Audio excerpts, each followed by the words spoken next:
Engineering works limited ने इस quarter में 527 करोड़ का रेवेन्यू किया है।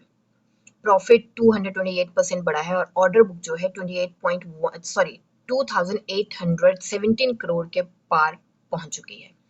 ऊपर से देखें तो रिजल्ट जो है हमें बहुत स्ट्रांग नजर आता है, ठीक है, लेकिन एक चीज है जो समझ नहीं आती। जब प्रॉफिट 228% बढ़ा है, सॉरी यस प्रॉफिट बढ़ा है, ईयर ऑन ईयर की बात कर रही हूं मैं, बट हमारा अर्निंग पर शेयर जो है वो सिर्फ 88% बढ़ा है। ये जाना बहुत जरूरी है और ये क्यों हुआ है। और रेवेन्यू जो है 143% बढ़ा है, बढ़ने के बावजूद ईयरली एबिटा मार्जिन नीचे क्यों रही है। यही दो नंबर्स हैं जो इस पूरे रिजल्ट की असली कहानी बताएंगे।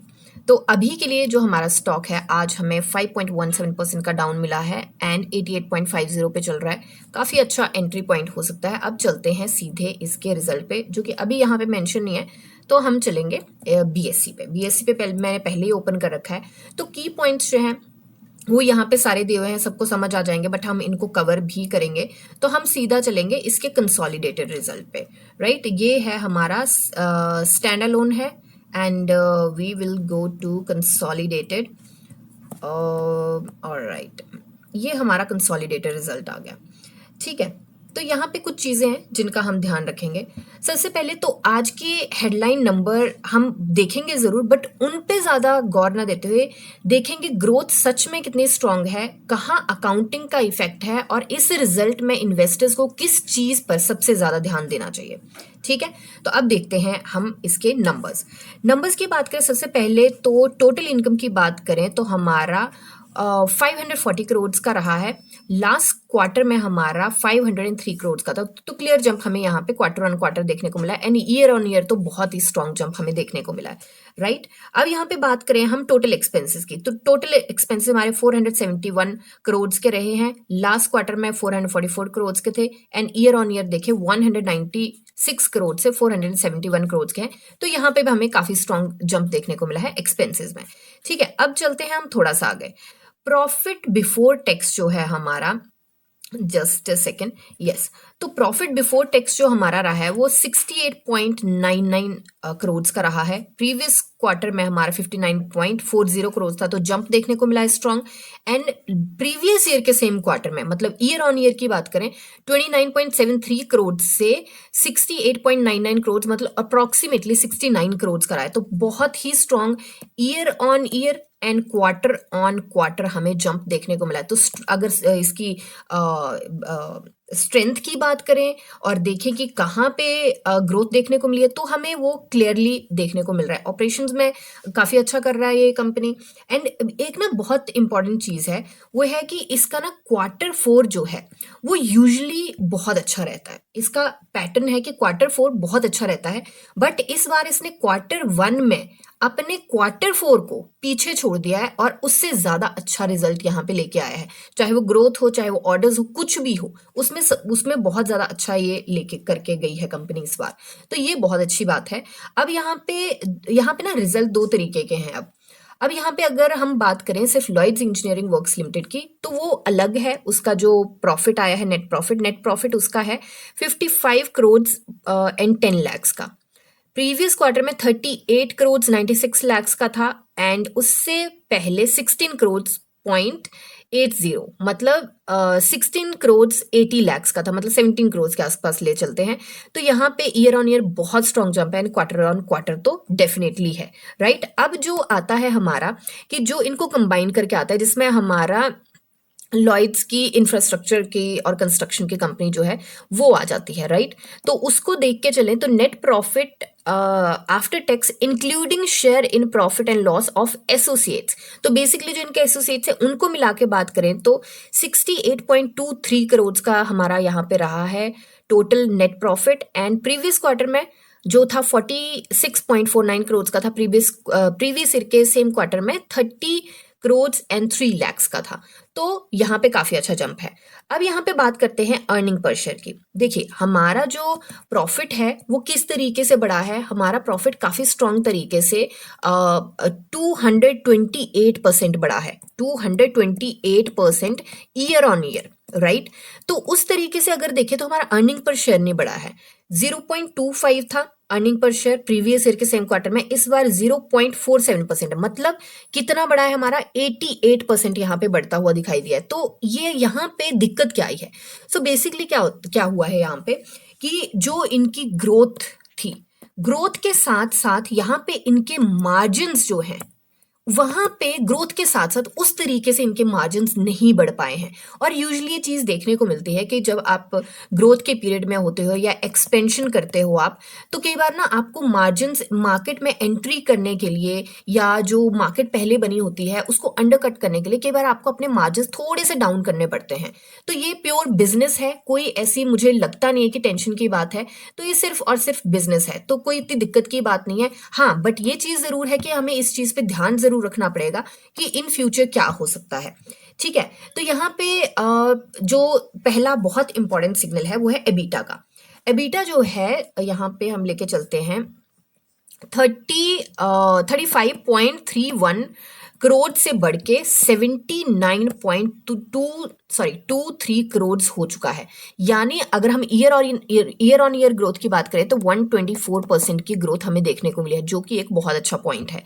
ठीक है, अब यहाँ पे लेकिन यहाँ पे एक छोटी सी बात है जिसका ध्यान देना पड़ेगा। रेवेन्यू 143% बढ़ा है, जबकि इबिटा जो है हमारा वो 124% ही बढ़ा है। मतलब ईयरली बेसिस पर एबिटा मार्जिन थोड़ी सी नीचे आई है, तो इस चीज को हमें ध्यान में रखना पड़ेगा। ईयर ऑन ईयर मार्जिन थोड़ी कम हुई है, लेकिन क्वार्टर ऑन क्वार्टर मार्जिन जो है वो हमारे इंप्रूव हुए हैं, तो वो एक अच्छी बात है। इसलिए ये बोल सकते हैं कि पिक्चर सारी की सारी पिक्चर खराब नहीं है, बस ग्रोथ के साथ साथ मार्जिन अभी बहुत अच्छे से एक्सपैंड नहीं हो पाए हैं जिस तरीके से ग्रोथ हुई है, राइट। क्योंकि ग्रोथ बहुत तेजी से बढ़ रही है इस कंपनी में, तो उस तरीके से मार्जिन नहीं बढ़ पा रहे हैं। अब आते हैं प्रॉफिट पर। जो हमारा प्रॉफिट आफ्टर टैक्स है वो कोर प्रॉफिट जो है बेसिकली वो 16.80 करोड़ से बढ़ के हमारा 55.10 करोड़ हो गया है, जो कि हमने अभी नंबर्स रीड भी किए हैं वहां पे।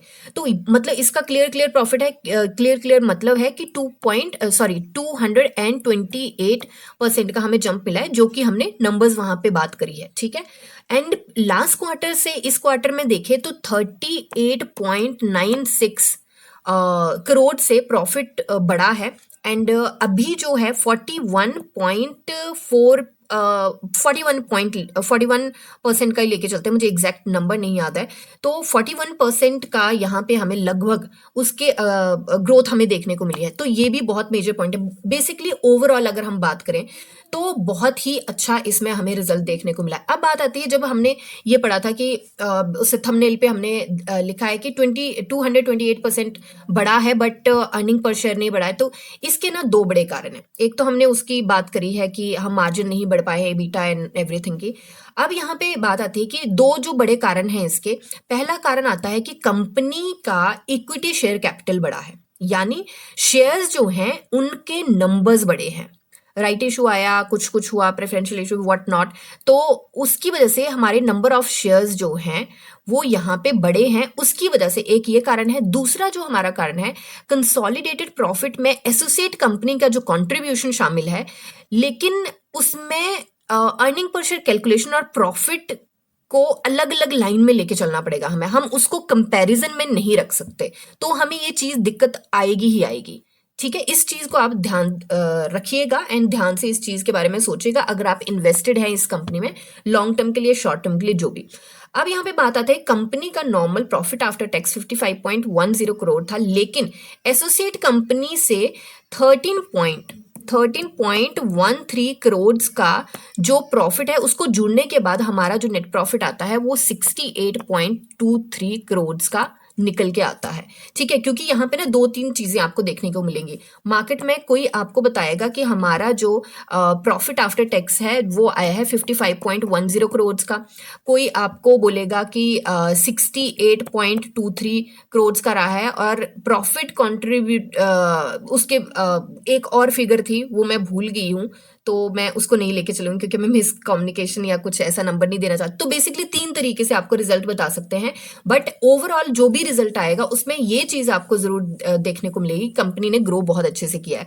तो सोशल मीडिया पे आपको नंबर्स दिखेंगे, 55 दिखेगा, कोई 68 दिखेगा, या आपको आई थिंक 64 है, कि ये तीनों अलग अलग है, तो इनको मिक्स करके मत चलिएगा।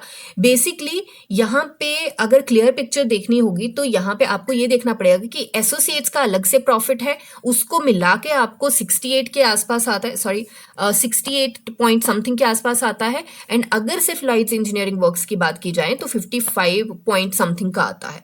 ठीक है, अब यहाँ पे अदर इनकम भी रही है, और अदर इनकम जो है हमारी पिछली बार से बढ़ के आई है, 8.80 करोड़ से बढ़ के 13.8 करोड़ के आसपास आई है। अब यहाँ पे क्योंकि अदर इनकम जो है 48.6% के आसपास इसमें अदर इनकम में ग्रोथ देखने को मिली। अब अदर इनकम किसी भी तरीके की हो सकती है, इन्वेस्टिंग से हो या किसी और तरीके से हो, तो वो उसमें हम डीपली नहीं जाएंगे। बट यहाँ पे एक चीज जरूर है, कई बार ऐसा होता है कि कोई रिजल्ट कई बार अच्छा आता है, वो सिर्फ अदर इनकम की वजह से आता है। हाँ, कंपनी का ही है वो, बट वो ऑपरेशन से नहीं आ रहा। तो कंपनी को जब भी हम किसी कंपनी में इन्वेस्ट करते हैं तो ऑपरेशन से हमें देखना होता है कि कंपनी क्या कर रही है, उससे हमें क्लियर पिक्चर मिलती है। बट यहाँ पे वो वाला सिनेरियो नहीं है, यहाँ पे ऑपरेशन से ही सारा ये रिजल्ट हुआ है, वही दिख रहा है। हाँ, यहाँ पे थोड़ा इसका जरूर फर्क पड़ा है, 13.8 करोड़ के अदर इनकम है, थोड़ा एड ऑन जरूर है, बट सिर्फ उसकी वजह से रिजल्ट अच्छा नहीं आया।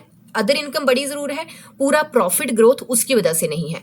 ठीक है, तो अब यहाँ पे फ्यूचर विजिबिलिटी की बात करें अगर, तो यहाँ पे उसमें की हाइलाइट्स भी बताए थे, और कंपनी का ऑर्डर बुक जो है वो 1554 करोड़ के आसपास था, एंड उससे बढ़ के हमारा 2817 करोड़ के आसपास है। मतलब ईयर ऑन ईयर हमें 81.2% के आसपास की ग्रोथ देखने को मिली है, जो कि अगेन बहुत ही ज़्यादा, मतलब मुझे लगता है कि इस सारे रिजल्ट एंड बाकी सारी चीज़ों की वाव मोमेंट है। क्योंकि अगर आपको यहाँ से पता चल जाता है कि कंपनी के पास काम आ रहा है, ठीक है, यहाँ पे कुछ लेके चलते हैं। सबसे पहला पॉइंट आ जाता है कंपनी के पास काम आ रहा है, ठीक है, जो कि हमें अभी पता चल गया, और उसमें 81% का हमें ग्रोथ देखने को मिला। कंपनी का एग्जीक्यूशन है तो उसमें सेल्स आ रही हैं, ठीक है, सेल्स आ रही हैं तो एक्सपेंसेस भी उसके साथ साथ बढ़ रहे हैं ऑफ कोर्स। और ये सारा मिलाने के बाद, सारे कैलकुलेशन करने के बाद, आपका प्रॉफिट टैक्स टुक्स देने के बाद प्रॉफिट आफ्टर टैक्स जो है उसमें आपको बहुत स्ट्रॉन्ग जंप देखने को मिल रहा है। तो इसका मतलब है कंपनी जो कर रही है, जो फ्यूचर विजन है, जो सारी चीजें हो रही हैं, तो उसके अगर ध्यान से देखा जाए तो अपने फुटप्रिंट और अपने फ्यूचर विजन और उनके ऊपर जो एक्शन ले रही है उसमें बहुत क्लैरिटी है कंपनी को, मैनेजमेंट को बहुत क्लैरिटी है। अब दोनों ऑर्डर बुक्स को सीधे सीधे जोड़ के अगर लॉयड्स इंजीनियरिंग का ऑर्डर बुक लेके चलें तो हमारा यहाँ पे बढ़ के आता है, बट वैसे थोड़ा कम होता है। वो यहाँ पे आपको सारा कुछ दिखाया है। एक बार चलते हैं हम बीएससी पे भी, स्टार्टिंग में जाना पड़ेगा हमें। वीडियो थोड़ी लंबी होगी तो आप 2x करके देख सकते हैं। ओके, तो यहाँ पे इन्होंने बताया है कि कंपनी का ऑर्डर बुक जो फर्स्ट जुलाई को है 2817.42 करोड़ का है, एंड जो 2025 में था वो 1554.94 करोड़ का था। और इन्होंने यहाँ पे बताया है कि अगर Lloyds infrastructure and construction limited को मिला दिया जाए तो यहाँ पे ऑर्डर बुक हमारा जो आता है 4830.23 करोड़ का आता है, और उसके अकॉर्डिंग हमारा जंप बहुत ही ज्यादा स्ट्रॉन्ग देखने को मिल रहा है। ठीक है, तो अब चलते हैं हम चार्ट में, कि चार्ट में आज स्टॉक काफी नीचे गिरा है। पहले तो ऊपर था, इसने आज अपने ऑल टाइम हाई को ब्रेक करने की कोशिश करी है, बट ब्रेक नहीं कर पाया है। ऑल टाइम हाई जो था इसका वो था 95.10, और आज जो इसने हाई प्रिंट किया है वो किया है 94.98, मतलब 95 भी टच नहीं कर पाया है। बट यस, ये उस एज पे जरूर है कि जहां से ही निकल सकता है। अब आज क्या हुआ है मार्केट में, आज क्योंकि रिजल्ट आना था, एंड रिजल्ट के टाइम पे यूजुअली काफी इसमें देखने, इसी स्टॉक में नहीं बाकी स्टॉक्स में भी हमें काफी वॉलेटिलिटी देखने को मिलती है, और आज इस स्टॉक में वही देखने को मिला। आज की जो कैंडल बनी है, अगर नॉर्मल सिनेरियो होता तो यहाँ पे हमें डरने की बहुत ज्यादा जरूरत थी। क्यों? क्योंकि इस कैंडल ने, जो आज की कैंडल है, इस कैंडल ने, इसका थोड़ा सा चैनल लेके चलते हैं, ऑलराइट, इसका अगर हम चैनल लेके चलें तो इस पॉइंट के आसपास है, सॉरी, ओके, तो इस पॉइंट के आसपास है। तो यहाँ पे हम क्लियरली देख सकते हैं कि इसने पुरानी कितनी कैंडल्स को इनगल्फ किया है। यहाँ पे हमें एक क्लियर पिक्चर दिख रही है।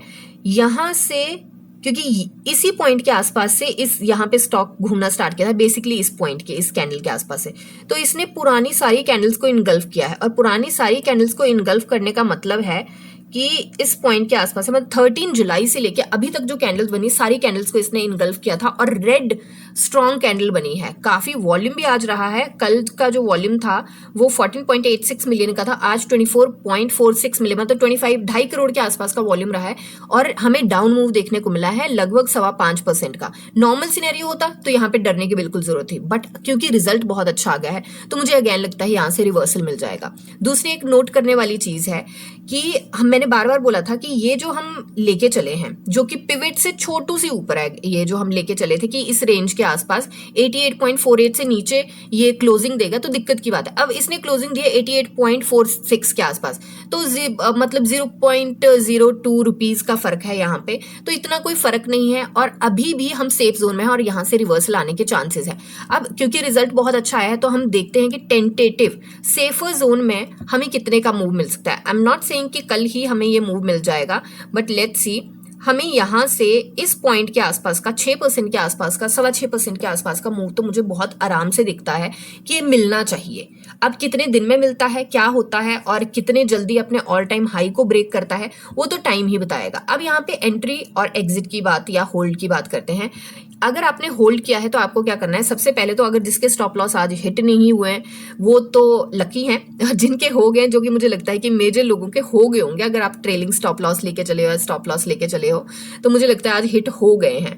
तो अगर आपने होल्ड किया है, अभी भी होल्ड करके रखा है, नीचे एंट्री बनाई है, तो मुझे लगता है कि बहुत अच्छा चांस है यहाँ से मूव मिलने की संभावना है। And until unless, since tomorrow is Friday, if I am not wrong, yes tomorrow is Friday, last day है, तो लेट्स सी कितने का मूव मिलता है कल। बट अनटिल एंड अनलेस अगर मार्केट में कोई ऐसी न्यूज आ गई या मार्केट ने सपोर्ट नहीं किया, तो बहुत अच्छे रिजल्ट के बाद भी कई बार स्टॉक्स हिल नहीं पाते हैं, तो उस चीज को जरूर ध्यान में रखिए। फ्रेश एंट्री की अगर हम बात करें तो मुझे लगता है बहुत अच्छा पॉइंट है। बट अगेन एक और चीज है यहाँ पे, क्योंकि ये बिल्कुल अपने एज पे है। हाँ, आज मुझे ऑनेस्टली बताऊं तो मुझे लगा था कि आज अपने लॉन्ग टर्म, अपने ऑल टाइम हाई को ही ब्रेक कर देगा, बट ये कर नहीं पाया।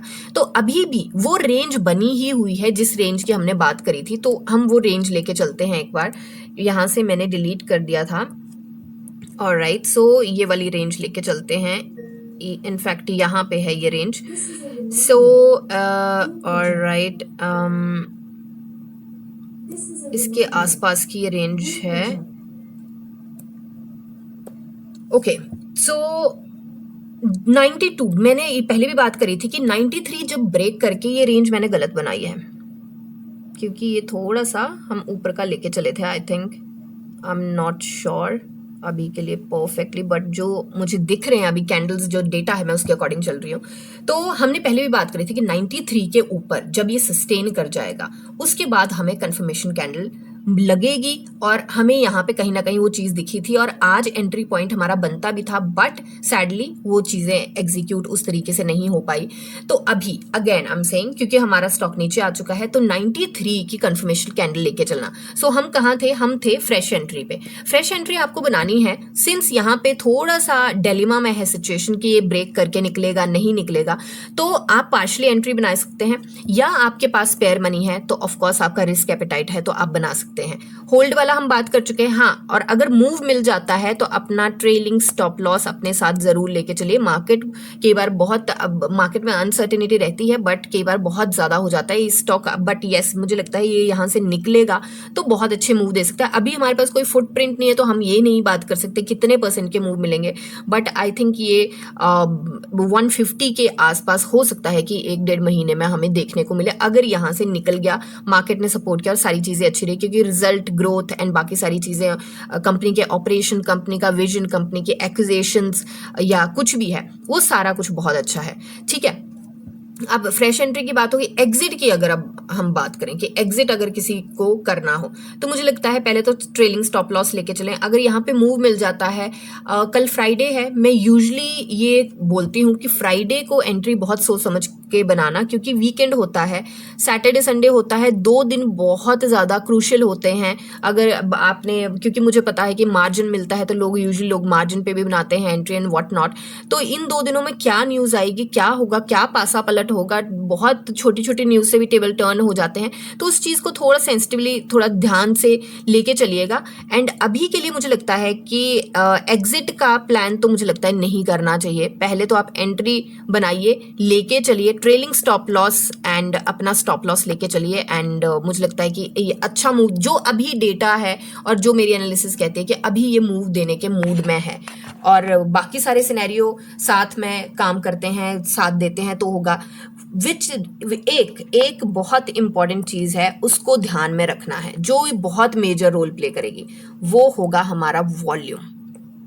अगर यहाँ पे ब्रेकआउट हमें मिलता भी है और वॉल्यूम हमारा सपोर्ट नहीं करता है, उसको वॉच लिस्ट में रखिए और उस पर ध्यान रखिए। बट एंट्री जब तक कंफर्मेशन और वॉल्यूम की कंफर्मेशन नहीं मिलती तब तक बिल्कुल मत बनाइए। आरएसआई को अगर आप देखेंगे, आरएसआई 51.08 पे है, फिर से इसने अपना नोज ड्रॉप कर लिया है और आज तो इस कैंडल की वजह से कल रिवर्सल मिलने के पूरे पूरे चांसेस हैं। बट लेट्स सी क्या देखने को मिलता है। तो अभी के लिए यही एनालिसिस है, 2x पे करके देख लेना एंड रेस्ट मिलते हैं नेक्स्ट वीडियो में। तब तक के लिए शुक्रिया एंड हैप्पी इन्वेस्टिंग।